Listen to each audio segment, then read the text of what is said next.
Good morning, everybody. Pat Kilner here with John Kirk, Kilner Group. John, thanks again for joining us.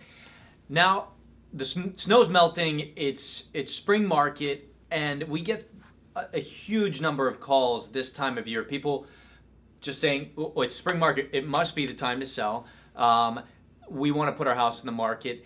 And I want to talk to John because John is out on all these appointments, and he's realizing, and we realize as we peel back the layers, that there's a lot more to it than it just must be March 1 and it's time to go hit the market, or April 1 it's time to go on the market. So I want to peel that back a little bit for everybody. We're not going to focus on a specific area today. We're going to instead talk a little bit as though we were in somebody's living room, and you're consulting with me. I want to sell my home, and I say to you, John, thanks so much for being here. I want to put my house on the market in a couple of weeks because this is the time of year. I know this for sure. Yeah. What do you say? What do you say there? Yeah, and thanks for having me. And I think the question in everybody's mind is, when do we go on the market? When's the best time to sell? People are always asking me that question. When should I go on the market? Yeah. Anecdotally, we know the best time to sell is in the spring. Statistically, though, you have this sort of increase in demand, and you said the snow is melting, right? Yeah. And literally, it has melted, and thank God, right? Yeah. And you don't want to be on the market when there's snow. So that's one piece of it.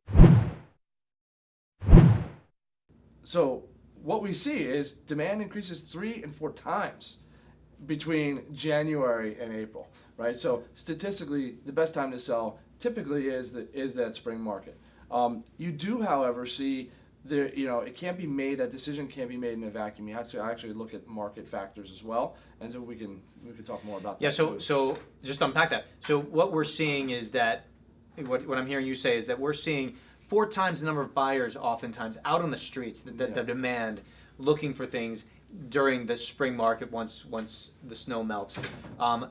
But there's also this other side of it, which is supply, right? How much inventory is on the market? And I know right now, especially with the snow having hit a few weeks back, there's very, very scarce inventory. And we've experienced that scarce inventory for a number of months. So if you have a really nice home and there's not a whole lot of people on the market, couldn't it be better to go try to find, even though there's a quarter of the number of people looking, there's also far less inventory on the market. Right. Do you ever have that interplay? Yeah, in fact, and that's what's going on in this exact market right now, is you actually have, it's like kind of the perfect storm. You've got all these folks who have, been inside for the winter and have gotten, we call it pent up demand, right? Sure. So people have just sort of been inside going, man, it's really cold. And then all of a sudden, sun comes out, springtime hits, and people are like, we want to go buy a house. Yeah.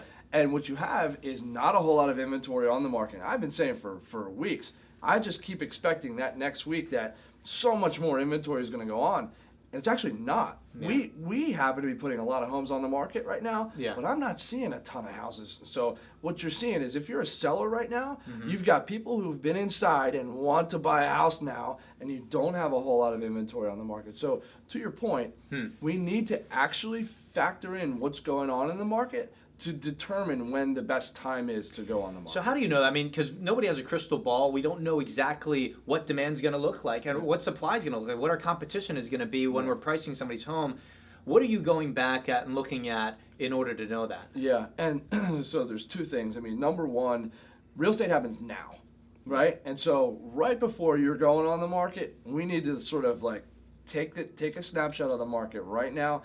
And you know it too, right? You go on the market and 2 or 3 other homes are going to go on the market in the next 6 months, right? Like that's just exactly what's going to happen. And we've done it where we put a home on the market on one side of the street, and then the next week, another home goes on. And you didn't know that family was moving, but they're thinking the same thing you're thinking, right? And everybody's going through this. But essentially, we know that real estate happens now. We need to look at that now, and then we also need to go. And this is an interesting time of the year to actually look as well, because you don't have a whole lot of homes that are selling in January and in February, right? Sure. So we're actually at this time of the year going back and really looking at a year's worth of inventory, a year's worth of sales to really develop what the overall trends are going to look like. Great. And then marry that with the now. Hey everybody, thanks again for joining us. This conversation was so good that we just kept going. That's going to be next week's edition. where we talk about whether you should add on versus selling and if you should consider renting. Thanks, everybody. John, thanks again. Thanks.